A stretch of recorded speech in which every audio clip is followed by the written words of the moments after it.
राज्यातल्या काही घडामोडी बघूया संक्षिप्त स्वरूपात।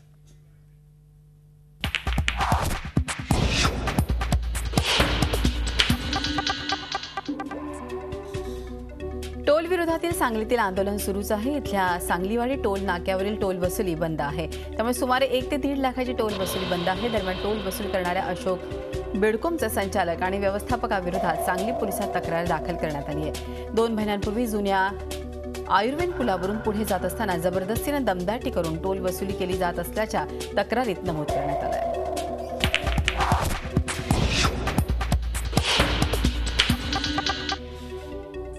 पुणे काँग्रेस भवन इथे अंगणवाडी कर्मचाऱ्यांनी जोरदार आंदोलन करत सरकारचा निषेध केलाय।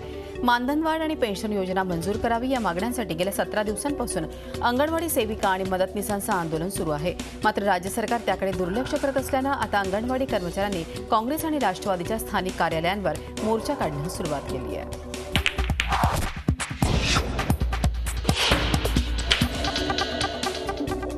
नाशिकमध्ये अंगणवाडी सेविकांच्या विविध मागण्यांसाठी आयटक संघटनेच्या वतीनं जिल्हा परिषदेवर भव्य मोर्चा काढून ठिय्या आंदोलन करण्यात आलं। गेल्या 17 दिवस आंदोलनाकडे कानाडोळा करणाऱ्या सरकारला या मोर्चामधून इशारा देण्यात आला। या मोर्चामुळे शहरातील वाहतूक विस्कळीत झाली होती।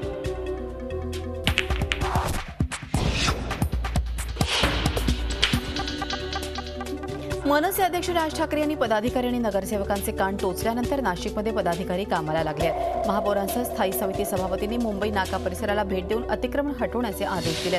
मुंबई नाका परिसरात फळ विक्रेते, खासगी बस चालक, टॅक्सी चालकांच्या कार्यालयाचं अतिक्रमण असल्यानं वाहतुकीची कोंडी होते। ही कोंडी दूर करण्यासाठी प्रशासन आता पाऊल टाकायला सुरुवात केली असून अतिक्रमण हटवण्याचे आदेश देण्यात आले।